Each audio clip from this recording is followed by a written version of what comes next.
at the beginning. Like, oops. Yeah, we got most of it. And yeah, it'll work well. So welcome everyone. If you would like to, you're welcome to go ahead and just kind of share a little bit about yourself in the chat. I know, even though I've seen some of your names different times through the sessions, I'm just now getting like, oh, okay, that's Chris who works over in Howe, and that's Ellie who's over in Fort Wayne, and Elisa who does sustainability, you know, those kinds of things. And so feel free to go ahead and put some of that information, just who you are, what you do, what you might be interested in with this session in the chat, just so people can kind of start associating those names with some of those roles and things that you do. So you're welcome to do any of those kinds of things. And if you're here to listen about how preschool has kind of shifted outside due to COVID, though they did plenty of nature stuff before that, you're in the right place. This is part of the EEAI Vision 2020 virtual conference. And so we're glad to have you here. It is 10:30, so we'll go ahead and get started. And let me see. I did want to thank the sponsors of the conference. We had private sponsor, but then also NIPSCO, NAAEE, which is kind of parent organization of EEAI, which also has an early childhood component to it, Natural Start Alliance. If you have not heard of that or are not sure what that is, go look it up as soon as this is over, because it has great resources, including research arm of that as well. So all nature-based early childhood research kind of thing. And I help with some of those kinds of things in that. And then also Mary Lee Environmental Center of Goshen College. And so they've got a program, a nature preschool program. They've helped with kinder forest programs getting started in the region. And they're doing a lot of good stuff around those kinds of things in the area. So Carmel Co-op Preschool, I got to know them through doing some professional development with their kind of regional co-op that they've got, and was able to go to their space and have been able to see it and all those kinds of things. They've got some neat space with shade, which is nice, and neat ways to store some of their loose parts out in the outdoor space. They sometimes bring like a turkey in around Thanksgiving to see those things that are happening. And I'm really excited to have Jazzy and Rachael here with us. I've been following their stories on social media to see what these next new changes are in their outdoor spaces and how they're dealing with these realities of COVID. I'm going to go ahead and turn the time over to them. You're welcome to use the chat to just share some of the questions or reactions, any of those kinds of things. And I'll be here to share if there's a question or any of those kinds of things. And I'm looking forward to what you have to bring to the table for us. So thank you so much for doing this. Thank you, Carla. All right, I'm going to share screen a little fast for you guys before we start here.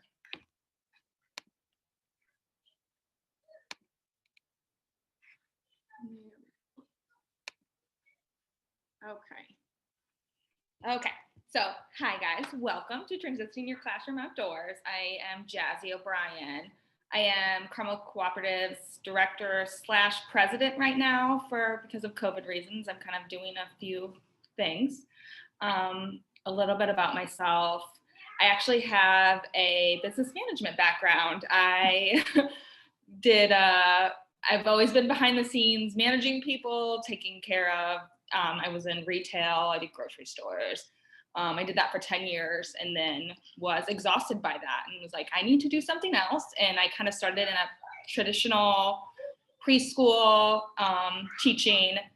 And then I was like, I'm gonna get married and get pregnant, and I did that instead. And then I had to find school for my child. And I knew from being in traditional preschool that was something that I didn't want for my kid. And I kind of started researching, and I found cooperative preschools, which has a very progressive teaching style. And I joined here 5 years ago, and I started on the board here and kind of just been doing that since.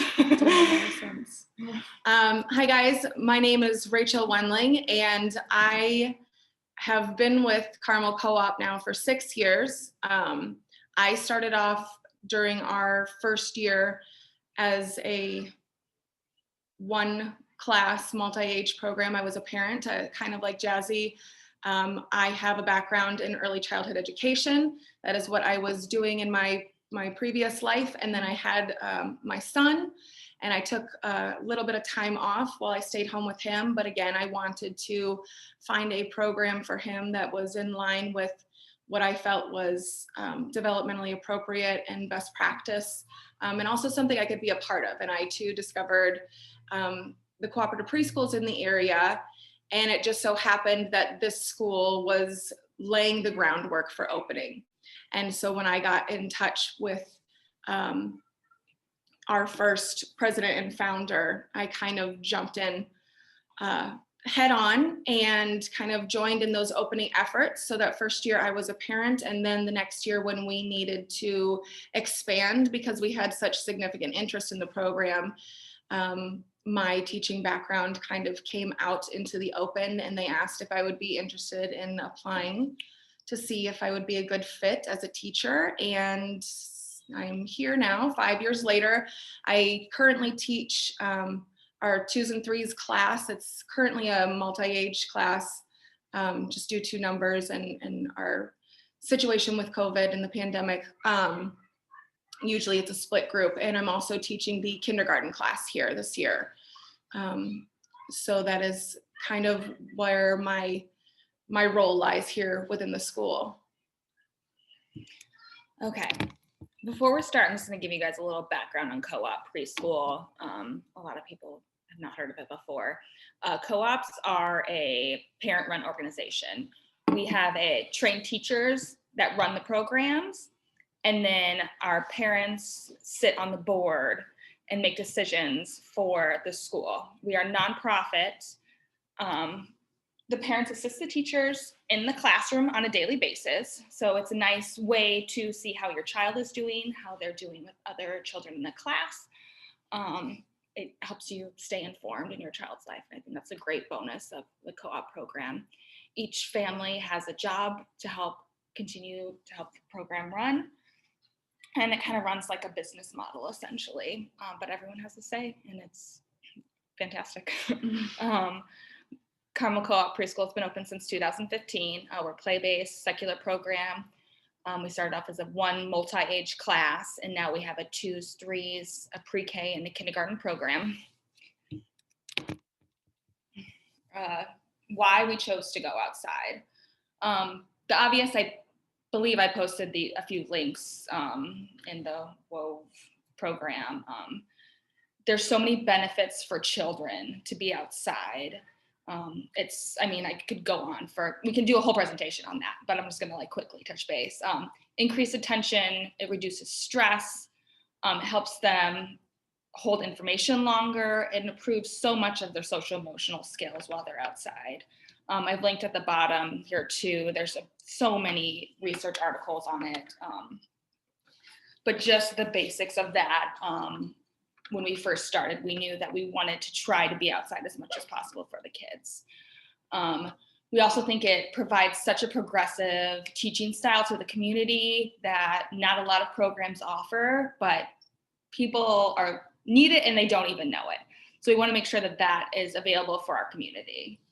Yeah, like Jazzy said, there's numerous benefits that range from all the things that we know. I feel like with our cohort here, we're here at an environmental education presentation for a reason. I think, we could beat that dead horse. We all believe in the whys and the benefits. You guys have probably heard about that a lot over the weekend. But that a lot of that and the research behind those long-term benefits for child development really played a heavy part in our founding and the decisions that we made for our program as a whole, even when we were opening up and looking for a space to operate out of. Our top priority was that we were going to have access to outdoor space and also a space that we were going to be able to continue to grow into.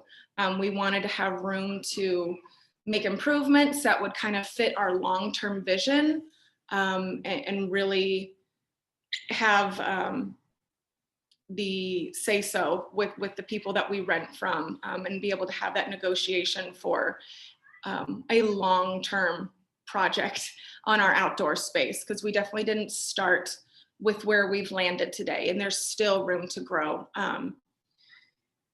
So, you know, as a school, we've always had this larger vision for creating a permanent outdoor classroom where we could regularly operate and conduct our lessons outside. But of course, this year has proved to give us a particular challenge, all of us in early childhood, you know, getting little ones to mask and social distance indoors in a classroom is not easy.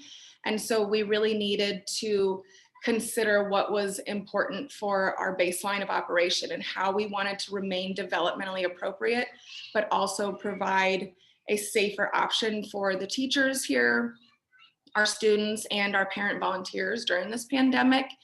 And so while our playground space, where we operate regularly and have done a lot of work on over the years, is at a good spot, we always wanted to extend to a more permanent outdoor classroom for the older kids to do some other lesson work. And this just kind of proved to be the kick in the pants we needed to make it happen on the fly.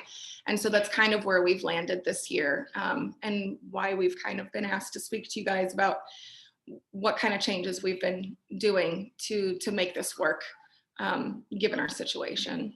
So yeah, which is the last reason why it's the safest option for the teachers, students, and our parents here that co-op in the classroom during the pandemic. So many studies have shown that being outside, social distancing with the open air makes such a difference versus being inside in the classroom.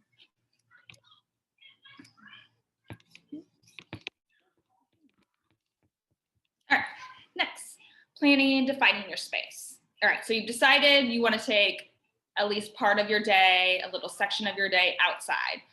First, you need to focus on what are your top priorities for your space and your program. Focus on what age groups we'll be catering to. For our specific program, we have to look at what our twos need versus what our kindergarten class needs. They have, I mean, obviously very different needs for both ages. So you need to focus on that. That's a big starting point.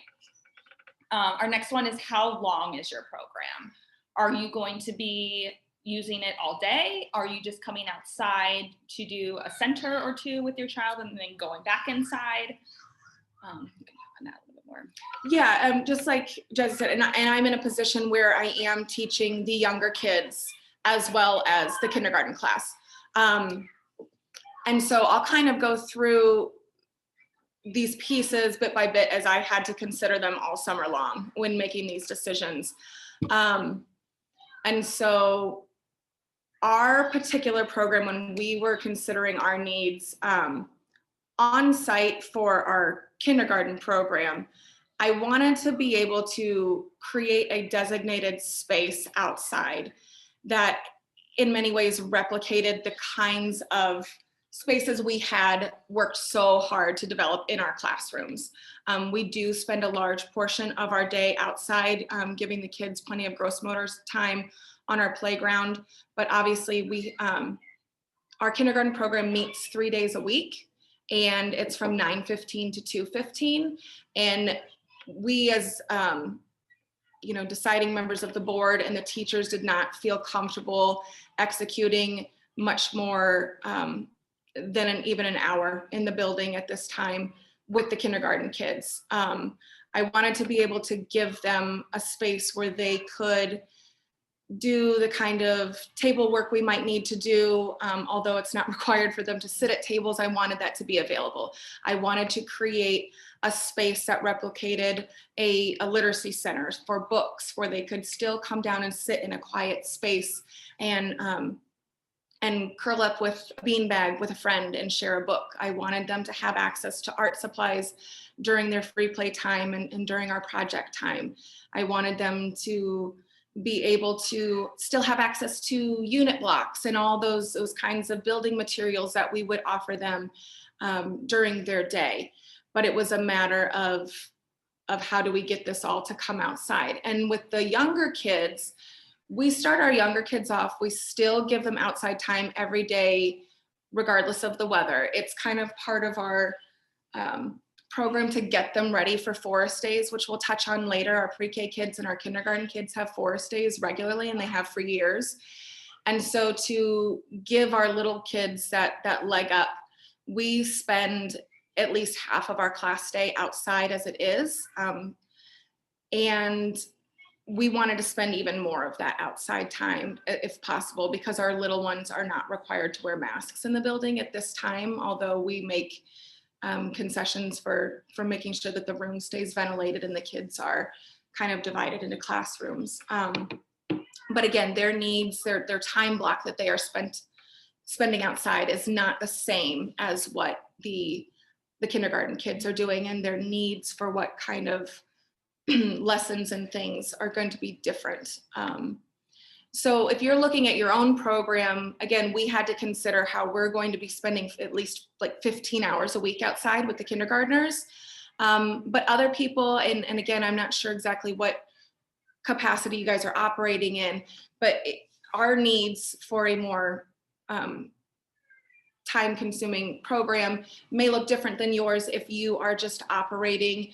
I've heard from some people operating Girl Scout programs where they have a weekly meeting that's about an hour, maybe 2 hours. And, you know, some people locally have said, well, we've had to cancel our Girl Scout meetings because it was just too cold and we weren't prepared to deal with that. So how can we better transition this outside? How can we be better prepared? So being prepared for a 1 hour weekly program is going to look different than the needs of a more full-time program. So those are kind of the considerations we had to make for that. So I wondered, do you have shared space for like your 2-year-olds and your kindergartners? Like, is it all one open space, or do you have separate play areas within your outdoor space for them? I know that some preschools do, and I'm just not sure how you have it set up right now. So the way that COVID has worked out for us right now, within our building, we are the only ones who are in their building, so we don't share with anyone else. But within the classrooms, we have one day where 2 classes could be outside together. However, the schedule has worked out. We've made sure that they aren't cross-contaminating with each other, so we keep them separate. So classes go out at different times. We actually separated our kindergarten space and have moved it outside from where the play area is. I think it's so important that, especially if you're going to be doing table work with the older kids, that you have kind of like less distractions around. So you're not going to put like your table work next to like your jungle gym.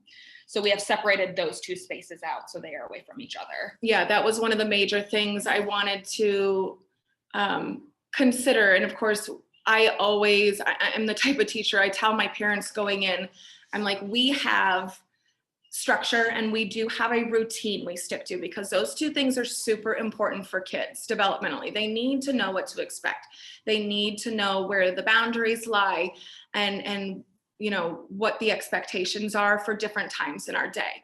And so, but I'm also the type of teacher who, if I'm seeing different needs coming out of the kids that day, I will scrap it and we will go with what the kids are showing me that they need from me that day. So while our kindergarten schedule starts out at drop off at 9:15 in the morning, and we are currently the only class on site for our kindergarten days. We, just because of the way our program has landed, like Jazzy said. So at that time, the kids hang up their gear on the fence line. And they get checked in within our COVID policy stuff, and then they go to the playground. So they get some gross motor time to kind of wake their bodies up, say hi to their friends, get some of that energy out. And so they know during that time they stay within the scope of our actual playground space, which on this PowerPoint screen, the diagram that has been laid out there was one of our original sketches that one of our parents and president at the time helped sketch up for our larger vision. Our playground definitely didn't start off looking like that, but we were beginning our major fundraising events to try to put this into play. So this sketch here on the screen is kind of, it doesn't look exactly like where we've landed now, but it's very similar to how we kind of defined certain spaces and what our larger vision was. And so that's what they have access to during that free play gross motor time, when it's kind of like a recess for us, right? Then when it's time for us to kind of get into the bulk of our day, I call the kids to the fence, and we line up and check in with everybody, and we move to what we consider our actual outdoor classroom to do our morning meeting. We check in with everybody, and that's when the kids get a full block of free play time where all of our curriculum is laid out to hit developmental markers, but they get to engage in those choices freely with whoever and whatever time frame they have during that time. And then we move through our schedule where we come back to our classroom space for a math block. And then we have lunch, and then we move into our literacy block. And then again, we end our day with going back to the playground for more free play gross motor time in that space, for more of a recess time again. So we definitely have tried to define those different spaces for the different types of needs and learning expectations. Our 2s and 3s kids, they remain within the scope of our large playground fence line. I've got a bunch of little flight risks that we are, teaching those boundaries. So for their safety, because we are on a large plot of property and there is a major road that it's a distance from the building, but still it's not a risk we're willing to take with little ones. And they have enough space. They stay within the fence line, but then I will bring different learning opportunities outside. So we bring the easel outside sometimes for them. We bring blocks and cars and things, depending on what the lesson is that day. So in that realm, they still have a lot of access to learning opportunities outside, but it looks different than the kindergartners. So then, as Rachel said too, that picture in the bottom corner was our original kind of blueprint of how we were going to do the outside space. I think when we did this, we knew we're a nonprofit. We are not made of money. This was our ultimate dream, but we knew that we weren't going to do this all at once. I think that's important to have in your head too, like as you're transitioning outside. You're not going to make all your dreams come true when you first start this. Like, I would focus on the most important things that you need, that you find yourself consistently using all the time when you're doing this program. Like, we knew that we needed great imaginative space for the children, so we focused on mud kitchens to begin with, because we knew that the older kids and the younger kids would both be using these items. They're constantly used, so we definitely had to have those first off. We started off with focusing on landscaping also too. We did a program we're in Hamilton County, and the Hamilton County offers, oh my gosh, what is this? What am I thinking of? The butterfly garden. Yeah, it was through the conservatory program. Yeah. And yeah, we got a pollinator garden put in to kind of improve our landscaping. We ripped up a bunch of yucky old bushes and a few invasive things that have come in, and we replaced it with native species. And we got grant money for some of those projects. So, and changing the outside so it feels like we're more in nature and not just like outside the building really changes the feel of it too. While you're planning, also look into grants and that's in your area. There are a lot more opportunities than I had even thought of. We're currently looking into doing a sunshade program locally where if we teach the children about sunscreen and how to have sun safety at the end of the year, then they offer you a grant to help install some type of sunshade for your program. Also, we've had to focus a lot on fundraising while we were planning to, focusing on one thing at a time, and like, okay, we're gonna, sell butter braids, and this is gonna pay for our new imaginative play area. Again, cannot stress. Sometimes you have to start small, and that's okay. You will get there one day. Just starting small is great. Yeah, like our outdoor space within the fence line has been years in the making. And it's ever evolving. There are still things that we want to do with it, although we all feel like we've hit the markers. The other big thing is we wanted a huge sandbox for all the kids to be able to play in at once. And that was one of our other major goals with shade, because our outdoor space did not have that shade to begin with. So we did get a shade sail. So now we're looking at doing these same kinds of things, the long-term vision for the outdoor classroom that resides outside of this fence line. All right, materials and supplies. So when you first start, always look at what you have first. We had a vision of this like woodsy, natural theme, like the ultimate vision of how you want your outdoor space to be. But again, it's not like all obtainable right away. So look at what you have. A lot of things that you already have and are using inside are actually things that can go outside. Or maybe you just have to do a few minor tweaks to it, but it can be used outside. You don't have to start at zero. Yeah, that's one of my biggest things as a teacher, and especially working in a nonprofit realm, or, you know, if you're working in public schools, like most of us teachers are very familiar with the idea that the funding is not always what we hope it could be, what it should be. And, you know, we look at spending money out of our own pockets or having to get really, really creative. So one of the first things that I tell people when they're considering making this move is to like break up with the idea that there is stuff that is for inside and stuff that is for outside, especially when you're starting. Because like Jazzy said, so much of the materials that we are using indoors for our programs can very easily be moved outside with either very minor tweaks in either how you present them and how you're using them, or with no tweaks at all. Like for me, I tell people, some of my parents are concerned when they come in, especially with the little ones. Oh, well, my little guy only likes to play with trains inside, and I don't know how you're going to convince him to spend so much time outside every day. And I'm like, well, who says that those things are not going to be available to him? If that's the way that we can encourage him to get comfortable being outside, if that is the thing he loves, I have no problem with bringing some of my trains and my wood tracks outside. There's nothing that these kids are going to do outside to these things that are not going to happen inside my classroom, you know, on a regular basis. All the things that we provide to these kids can be cleaned. They're meant for their use. It's not for me to dictate how they're used, as long as we're teaching them to be respectful of the items and not like purposefully damaging them so that other kids can't use them. Like for me, these things are available for them, and it's not for me to tell them, well, you know, you can't bring this outside to play with them in the sandbox because, well, then we'll have to clean the wheels or whatever. Or no, the easel can't go outside because, well, why? Who can tell you why these things can't go outside?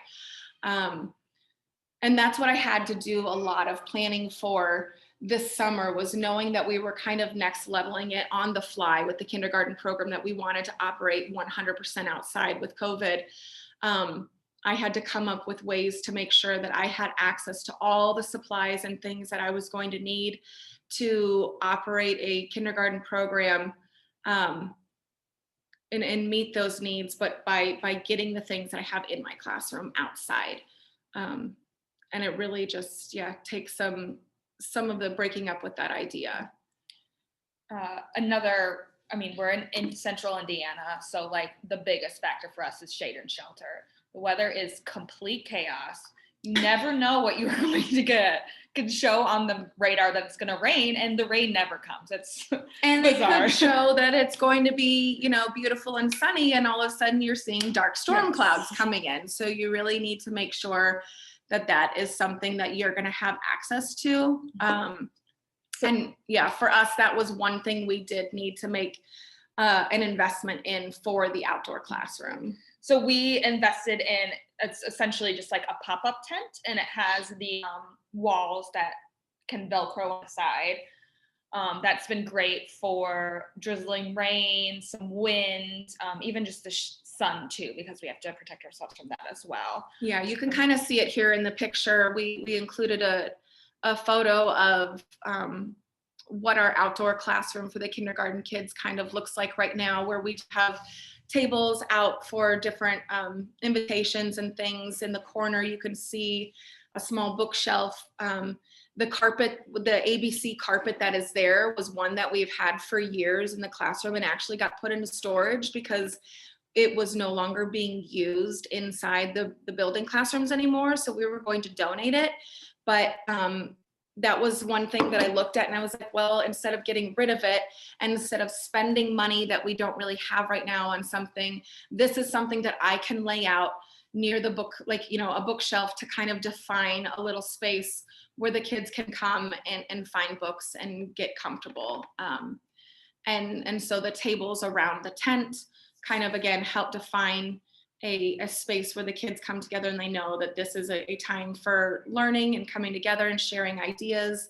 And the activities are laid out around it. When a lot of sun, we kind of tuck the tables back inside underneath the tent, or if there's drizzling rain, it may be something we do as well, but the kids all come equipped in their rain suits, so that hasn't been as much of an issue. But table space is another really big thing, especially for like, you know, pre-K, K, elementary kids.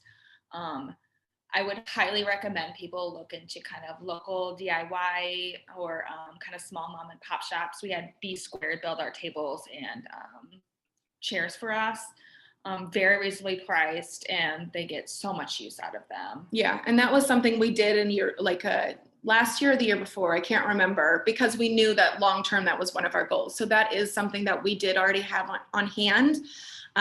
Previously, we had some within the fence line and a couple outside the fence line to have snack and lunch outside with the kids last year, but we knew that we wanted to utilize them more in a full-time capacity. So they are all, we now have 6 tables and chairs sitting outside the fenced-in space to be used daily for the classrooms with benches.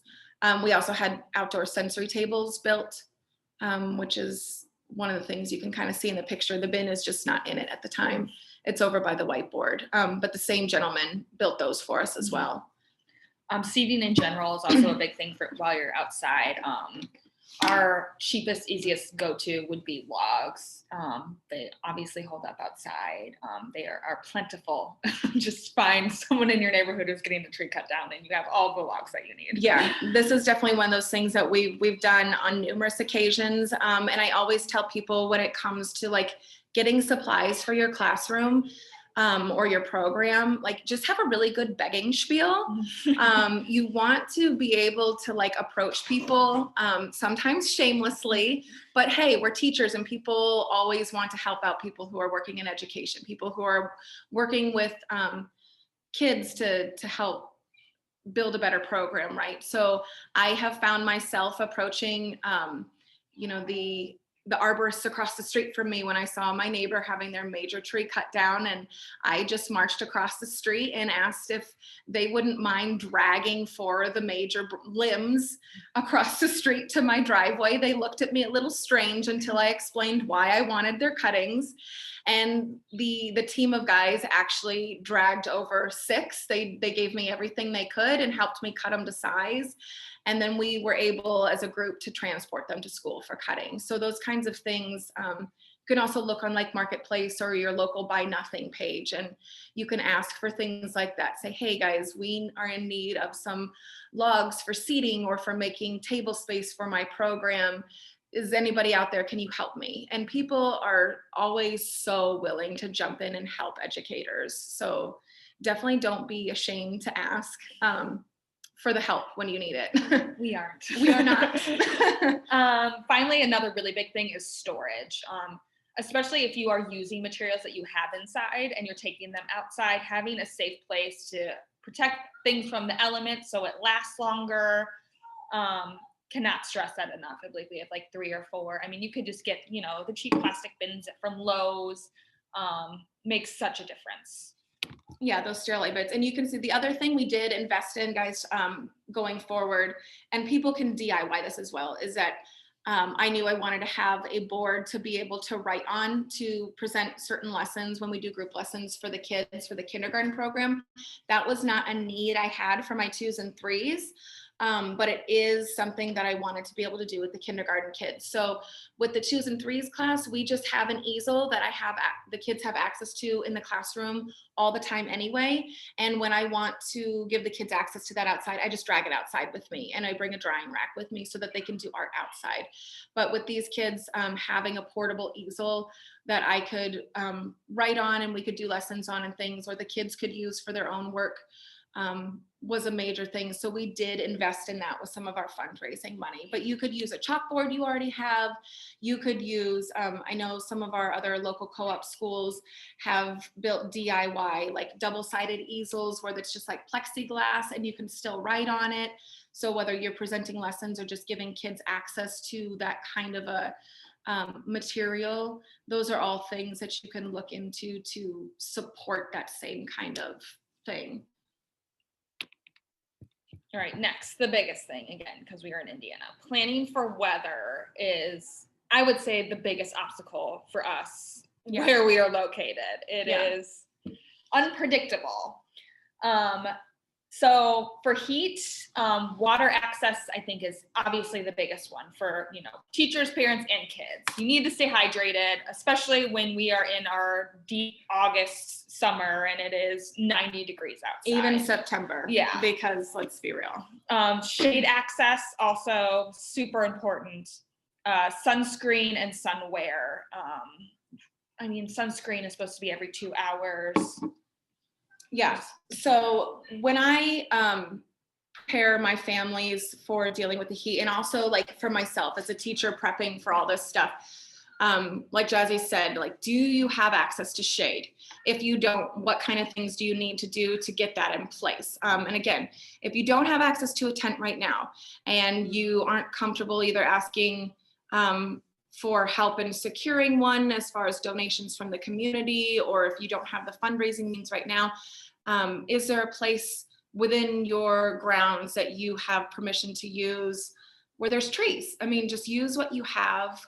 Sometimes even just finding a side of your building where you're operating at and where the sun is hitting during that time of day. Like, we find that our building happens to cover one side with shade for much longer than the other side, just because of where we sit.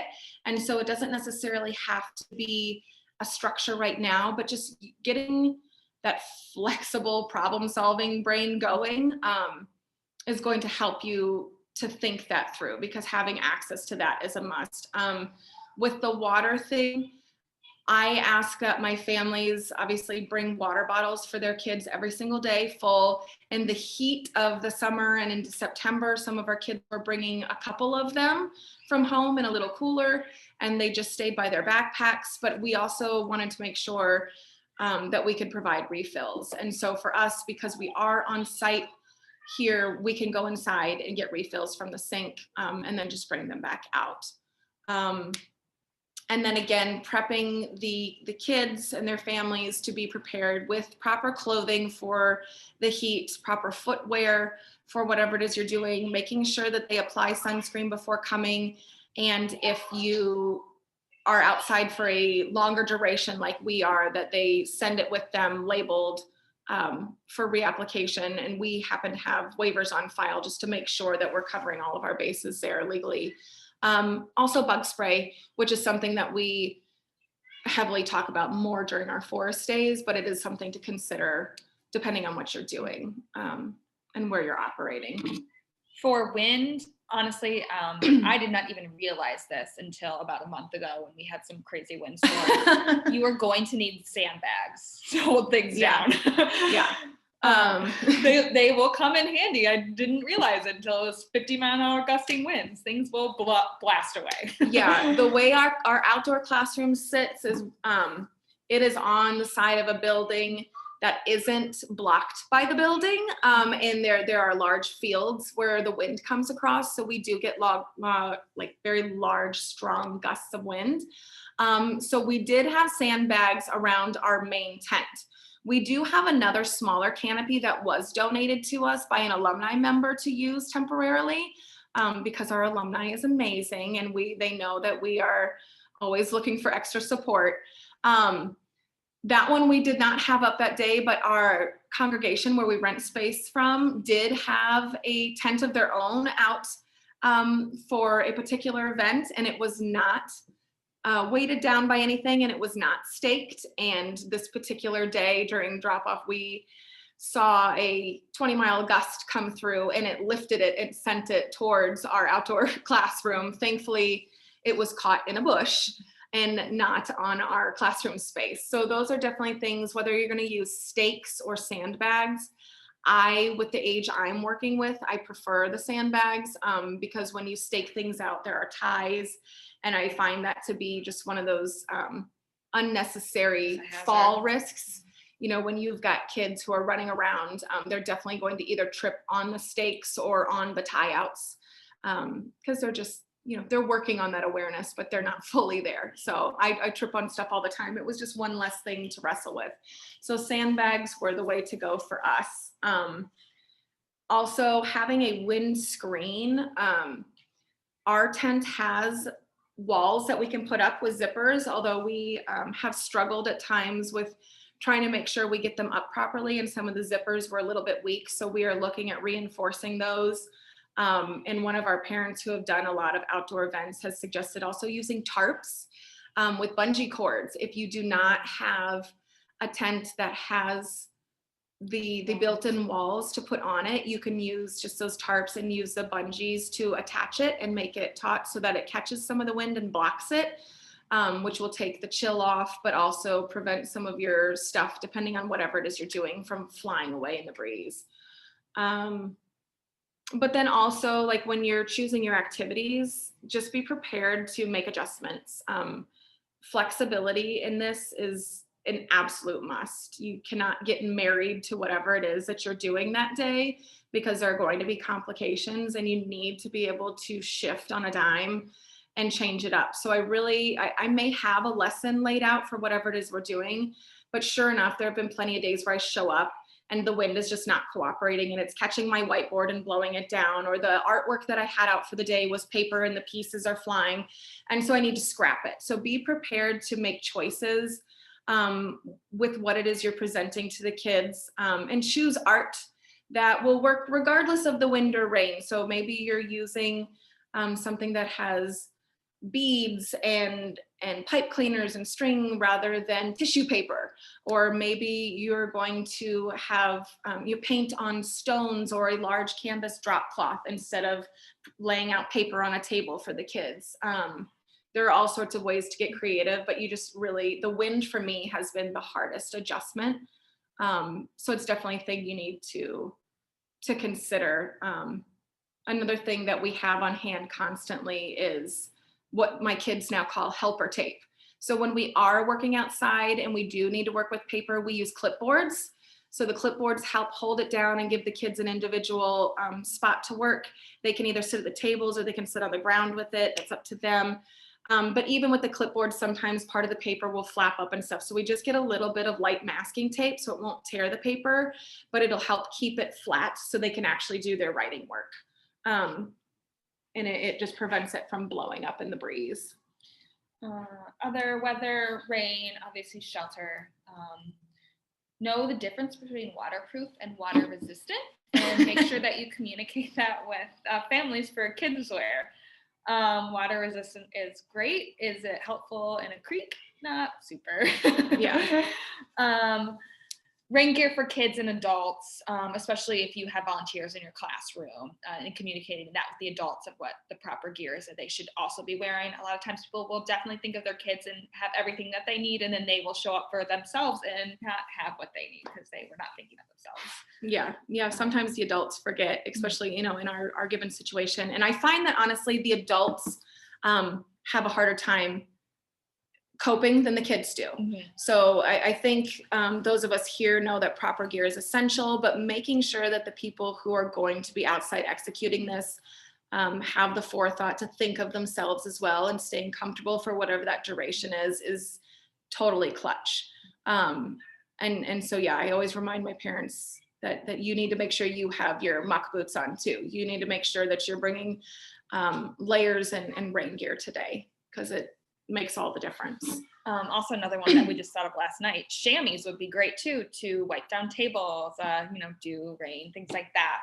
Super helpful, super helpful. Jazzy used to be, she was into diving. And so she brought up the chamois, and I was like, for me, it clicked for a second. I was like, you mean like those ShamWows on TV? And it never, again, it was one of those things I'm like, in all of our years doing this, how did we not think to get one of those for like wiping down our tables? Because it's so much easier to reuse them than having a bag full of sopping wet towels that don't wring out easily. So that's on our list now. And then snow and extreme cold. Again, winter gear for kids and adults. Layers are key. We'll talk about that, touch on that later. Wind blocks for the shelter, fire pits, especially for like the older pre-K, K and older crowd. Tent safe heaters. One that I love, pocket hand warmers, which are so easy for anyone to use. And then insulated blankets for the ground. All right, and then here's the layers. I can't, like, gear for kids, my go-to, when recommending to anyone, is to invest in a good rain suit, because that rain suit can be used in rain and snow, and then it's just dependent on the layers that you put underneath the rain suit, depending on the temperature. 1 to 2 layers if it's chilly, 2 to 3 layers if it's cold, and for extreme cold, then 3 layers. This is a graphic that we use that we hand out to our parents every year. It's super helpful. Yeah, and just communicating this to your student body, your staff members, that this is going to be ultimately very important, and just letting them know. One of the things I like to tell my parents is that, like, I as a parent myself, I'm not made of money. I don't have an unlimited income to just spend on new outdoor gear or whatever every year. So I try to also pass down to them ways to find gently used gear. We also have a group within our school program. Like I was saying, our alumni members are amazing, and we call it our CCP hand-me-down group on Facebook. And we have both current student body parents and past members as a part of this group, and people will often post their prior used gear from their kids who have gone through the program or kids who have outgrown it, and they offer it up like a buy nothing page to incoming members and people who are moving into those sizes. So that's one way that our community really tries to give back to each other, and we look at finding gear for kids who may not be able to afford like an Okie wear rain suit, but are so worth the investment. So we really try to help our families make those connections, because sometimes that startup is expensive for families and it's not always doable. But this is something that we really talk heavily about to all of our membership going forward at the beginning of the year. And the pictures below, you can kind of see some of our kindergarten kids in various states of layering. The picture to the left of the screen, where they're a little bit more bundled up, that was just a couple weeks ago. The kids are all in their rain suits. They've got lots of layers underneath. It was a very cold, damp day. And then the other picture, you can see some of the kids have their coats on, but they're not really wearing hats. So they're all very well practiced at proper attire, and it makes for a much better, more successful day outside. And I think it's important to remember too that what we as adults think is cold, it's usually not as cold for kids. Our biggest complaints when we're outside is from the adults. It does not face the kids at all. It's the parents complaining about what the temperature is. Kids are super resilient. Forest days. Also too, the only times we don't go outside, which I think is important, we don't go outside in severe weather. And we also will not go outside if, right now our threshold is about like 0 with the wind chill, or if it's 0 degrees outside. Yeah, we operate a little bit differently than our public school system nearby, but we definitely manage safety thresholds where if there is severe weather, like in regards to lightning strikes nearby, those kinds of things. And then of course with severe cold to the point where there might be a danger for prolonged exposure for the kids, then we make considerations for at least doing part of the day inside, or if it drops below those certain thresholds, then we move inside. And then our pretty much our most popular thing with our kids for our program is our forest days. Once every other week, we go off-site from our school and go to a local park. We're in Hamilton County, so we go to Cool Creek Park. I think a important thing of if you plan to do this, how to pick a park or a space that you want to do this in. I think, first of all, location is obviously key. You want it to be somewhat close to where your original site is, so you don't have parents driving all over the place. Access to trails is huge. I mean, there's some wonderful parks, but if you don't have, the space to walk around and to go into the woods or nature, it's not as fun for anyone. Access to bathrooms. While I think it's very important, sometimes that can be very important. We actually have kids that just go to the bathroom in the woods currently. We bought it's kind of like a porta potty, I guess. It's like a seat. Yeah, so it's definitely like a little travel potty that some people may use for young children who are either in the stages of potty training or for long car rides. And one of our alumni members, again, tipped us off to this. But I encourage all my parents to obviously make a stop at a regular bathroom before. We do have access to porta potties within our park of choosing. Nobody likes a porta potty though. They're just uncomfortable and gross for everybody. And so, it's much easier for the boys than the girls, but even the girls, I've got an alumni member who her kid still remembers that being as like one of her life skills. That Miss Rachael taught me how to pee in the woods. And I feel like, as just said, general outdoor person, that's something that we may be faced with at any point in our lives. But yeah, like Jazzy said, our forest days operate differently than from what a field trip would be. So field trips, our parents are invited to come, at least prior to COVID, of course. It operates a little bit more of a play date. Sometimes there's playground time, but our forest days are something that we really try to focus on being out in nature for us. So we did try to pick a park that was an actual nature park versus just maybe a place with regular like paved walking trails, although any green space is good for kids. So if that's what you have, then work with it. But for us, it was important to have a place where we could really get outside and give the kids access to something more natural, more wooded, where they were going to be faced with a different scenery and different risk assessment levels and different choices to be made during their day, where we could work different parts of our bodies than they would be able to on a playground that was built for, climbing, but also safety, right? So our materials that we ask the students to bring, I think an important thing to remember is to pack light for the kids, because we have them carry their packs on their own. So if you over plan and pack, the kids will complain the entire time about how heavy their bag is. Yes. And that is exhausting to hear about. Yeah, I let the kids know that like necessities inside their backpacks. We want to keep a change of clothes. We want to keep a light change of footwear and socks that is weather appropriate the best we can. And they bring their lunches and their water bottles. I ask them not to bring anything else beyond that as far as what the kids need to bring, because like Jazzy said, we want to keep their packs manageable, but they do need to be prepared and then responsible for their own things. A lot of times the kids will collect treasures and things along the way. And you will find them asking me, Miss Rachael, will you carry this for me? And it's a hard pass for me. I constantly tell them, if you collect something and you want to carry it around to show your parents at pickup or whoever, it is your responsibility. You are making that commitment to drag it around with you for the whole day, because I've got my own stuff. And so the kids just know that like, this is the expectation. And it is my responsibility to lug this thing around. And they get used to it. They're much more resilient than we give them credit for. And again, it's the parents who generally have more of a concern. And a few times of practicing that, the kids get really, really good at minding themselves with that. For me as a teacher, I do carry it's like a day pack that I've done backcountry hiking with for years, and it works well for me for this. Inside of it, I keep a very lightweight folder that has like an attendance record in it so that I can check students in.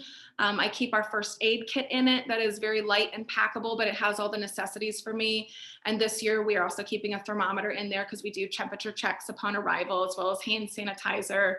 And then I bring any lesson supplies that I may need. But again, when I'm planning forest days, I try really hard to plan lightly as far as bringing extra stuff.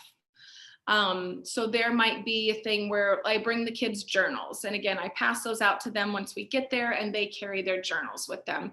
If I usually will bring the books that we are reading, like if we're reading a chapter book right now, that goes in my pack and I will bring that. And sometimes I will bring some light art supplies to use in addition to what we can find out in nature. And so I really work hard at not bringing a lot of excess to keep my own stuff light as well. Safety considerations, the kids all wear the little vests that you can see in the pictures just to keep them visually in sight. You know, we teach the kids about the bodies of water that are present within our park system so that they know the safety measures we need to take and the risks associated with it. We don't keep them out of the water, but we teach them when we can and cannot go all in. We watch for the traffic within the park because there are driving paths through it. So those are all things that we have to teach the kids about while we are operating our forest days. And if you have the opportunity, having volunteer staff, an extra pair of hands, or 4 extra pairs of hands for those types of days are so helpful. It's so much different than being in a classroom or in your building when you are constantly moving around a large space of area to have parents handy at help. Yeah, we operate at a base ratio, a student to teacher ratio, of course, for safety within our program. And so on those forest days, it's myself and one other co-oping parent who is a volunteer, and they are just regularly scheduled, and that's their day to show up. And so we have somebody leading the group as we hike and somebody in the very back. We do head counts regularly just to make sure everybody's staying together. But that extra parent or extra staff member is definitely very helpful in those situations where we need to take somebody to use the restroom, whether that be the porta potty or kind of tuck them back into the woods for privacy, those kinds of things. Or if somebody's injured and needs extra attention, the other group person can mind the group, those kinds of things. All right, so finally, how do you get others to buy into being outdoors? You've decided that you want to do this, and now you just need to get everyone on board with you. The biggest thing I think is having your own research and presenting the benefits of being outside. Again, there's so much research out there. It's just, I would guess that, yeah, like I said earlier, you guys coming, to this conference have either been armed with some excellent knowledge so far on these benefits or have already done significant research on the benefits yourself. But just be prepared to have that on hand and in your toolbox, right? Be prepared to speak on it with confidence. And these are the reasons we make these choices. Yes, it is difficult on days. Yes, there are challenges. There are logistics that are challenging to overcome, but the benefits for us as a program far outweigh those. And if you can really sell that to the people you are bringing into your program, they're going to be much more likely to buy into getting on board with those challenges, even if they're uncomfortable doing it themselves. But it really is in how you present it to these people. And be honest with yourself and others about the expectations, your limitations, and be flexible. I think Absolutely. That's also a big one. Things will change at a drop of a hat, and that's okay. That's just how life is. And honestly, kids won't notice it as often as you think they will. You'll be like, well, we're not doing that. We're going to do this now. And they are completely fine with that. They're in for the ride and it's okay. Yeah, those expectations we lay out when we tour families for our program in particular. And so we do lay out that this is a program that heavily focuses on being outdoors and a connection to nature. And that does mean we are outside in basically all weather. And that means the grownups are going to be too. And so we really lay out like what that looks like and let them know that these are the expectations if you sign on board. So if you are signing up for a program, you know that this is what we're going to be doing. And so the complaints should be minimal because they are told ahead of time that this is what we are. You're not going to gain a population of people signing up who are not going to be okay with that, or who at least aren't willing to give it a shot. But again, there are also limitations to that where we have to check ourselves for severe weather. And there are days where it's just not going to work, where you have to make those adjustments to come inside, despite your best intentions to go all out. And again, it's okay to start small. It took us 4 or 5 years to get here. And then originally when we started, we wanted to be here the next day. Yeah. So it's okay. You can do it. This is my inspirational part.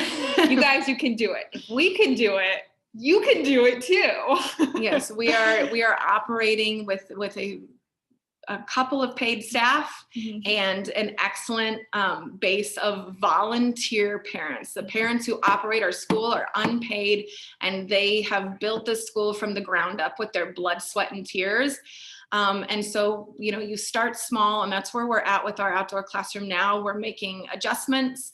We're using what we have, but we definitely keep the larger vision in mind. And so I think it's always important to know that use what you have now, but keep that larger vision always at the forefront, and always keep talking about it and looking forward, so that when you're doing your fundraising goals and stuff, you have something to talk to people about and get them excited about to continue that buy-in. And people are always willing to stay involved if they know that we're going places and that they're involved in the decision making. Thank you so much. If people do have questions, you're welcome to unmute and share them. I do have one as we're getting started, and it may have a short question and answer session, but people can still reach out and ask questions as well. Absolutely, yeah. So as far as you mentioned your parents and how they're so integral to your program, do you do any, and I kind of have an idea a little bit of what you do, but do you have any parent education to them to help them be good volunteers in the outdoors? Because it is a different skill set. And you mentioned that it's often the adults, which I have seen as well, that have more issues with being outside with children, outside in colder weather or the rain or whatever. How do you help prepare them to be good volunteers that are committed to the same vision as you have for that outdoor time, I guess? So every year at the beginning of the year, we actually do like a parent learning session with all of our parents, and that is part of it. And then we also do parent education throughout the year, and we try at least to pull 1 or 2 speakers every year or two. Just continue to reinforce, like, this is good, guys. We can do this. Yeah. You are brave and strong. At our back to school night, we definitely we have a larger parent body presentation where we go over all of our policies and things like that. And then we break up into classes and go through our expectations that are based on those particular classes, things that are relevant to them. And so that's kind of where we lay that out even more in depth. And we really hit hard the Forest Day component of it in previous years for our pre-K and our kindergarten families, because they're the ones involved in that. But we do start talking about that with the younger ages as well. But it's something that we give them examples of appropriate layering gear. We bring things in and show them the different possibilities. We give them those visuals on their sheets in their parent packages. And then, like Jazzy said, we take into consideration throughout the year what kind of parent ed is needed. And we try to really hit home on, if this is something some of our parents are struggling with, how can we really bring this back around to getting them on board with this, and what kind of skills do they need more help and support with to give them more confidence in executing this with the teacher's help. Yeah. So it sounds like, well, you have a unique situation with parents kind of being the driving force of the co-op. At the same time, you work really hard to educate parents so that they can deal with and embrace the realities of this more outdoor-based education. And I think it's so wonderful that you do the forest days. What a great option for anybody. And you kind of allow that emergent curriculum of what happens out there to happen. I was really impressed with how you still go outside down to about 0 degrees with the wind chill or whatever. That is a lot lower than many other schools that I've seen in Indiana. I see many of them going inside when it's 25, or not even if it's freezing, they won't go outside. And so you are a model in that, and we may need to hear more about how you do that at some point. But and are you using fires in particular? Or I know you're just kind of getting up to it. Fire is a tricky topic for some people. I've done a podcast episode on playing with fire, but and I know we've had this conversation, Carla, with a few of our other, a few of us have talked about this. It is something that we have asked our congregation here on site about getting permission for. We've not been given approval yet, but it's something that we have open negotiations about. And again, because we are just in the beginning phases of expanding our outdoor classroom space for the older children, it's something that we are talking about and hopefully planning for. It's actually something that just came up as well, because Cool Creek Park does have a fire pit and they use it for some of their own programming. It is not something that we have yet dove into with them, but it's again something, as winter is coming, we plan on reaching out to them about to see what kind of permissions we would need to gain, if that is a possibility for us during our regular times out there, but it's not something we've used yet. I do know that there are other co-ops in the area who have accessibility to those things and have made it a regular part of their program though. And they really worked at teaching the kids about fire safety and how to use that. So one of the things that we wanted to do was build a little faux fire pit within our fenced in area so that the kids at a younger age start getting to do that dramatic play with it. We can start sitting around it for story time and talking about it. And so that by the time that they are older in the pre-K and the kindergarten program and using the other outdoor classroom more, hopefully we will have our built-in fire pit and they will have at least had those concepts introduced to them so that it's not completely unfamiliar. That's a great incremental approach with having the dramatic play options available, loose parts into things, and then moving into more of that thing. Have you done like a benefit risk assessment for your space that you might use? That may, and I'm not sure if you're aware about, you kind of look at the benefits, why you want to include this, and then think about the risks and mitigate those risks. Identify the hazards, get rid of the hazards as much as you can, and then really think step by step, what are those safety features that are going to be used? So just kind of like your plan for it. And I find that when you go and ask for permission or negotiate if this can be happen, having a plan in place just makes it a lot easier to be able to implement some of those things. It doesn't mean there are concerns. But yeah, that's definitely true. And that, I mean, that was something we had to do as well as when we expanded the play yard, right? Our fenced in space, our fenced in area was half the size it is now when we moved in. And there was nothing out there. It was green grass and some shrubs that had been put in by the builders of the building, and a plastic play set that the congregation graciously let us use before we had our own things. And we saw an immediate need to expand, but part of that expansion was definitely that planning process and coming to the congregation with like, listen, we have thought this through. These are the things we're considering. This is the plan, the blueprint for it, all those things. We've looked at drainage, we've looked at all this. And that was kind of our negotiation tool. And so we are in that same kind of process now with hoping to eventually get permission for the fire pit. You know, we're also regularly in touch with the fire marshal as we take safety precautions in place for just regular operations, right? And so that would definitely be something we would likely need to reach out for some conversations about that as well. And so, I realized that you're a little bit different situation being a co-op. Are you also considered a licensed childcare provider type thing? So no, we are not operating under, right, yeah. Because we are a co-op, we operate under ICPC, obviously their guidelines and regulations. That is the Indiana Council for Preschool Cooperatives. And so we do have certain safety regulations and things that we need to meet, curriculum guidelines, that is all in the realm of play-based education and how we meet those developmental milestones. And many of our schools have outdoor components to them that are under the ICPC blanket. So we do have to take those things into consideration, but we are not held to some of the other standards that a licensed program would need to be, like a daycare setting. We have a lot more freedom in that, some of those QA things where you can't have standing bodies of water. And I've heard of programs getting written up for having bird baths. I've heard of, fire pits totally out of the question. Those things. We wouldn't be able to have rocks on the playground because they're choking hazards for the younger kids. So we're not held to that, thankfully. We definitely are more of like, risks versus hazards. We consider the safety of our kids, but we also want them to grow up being able to have their own risk assessment abilities. Definitely.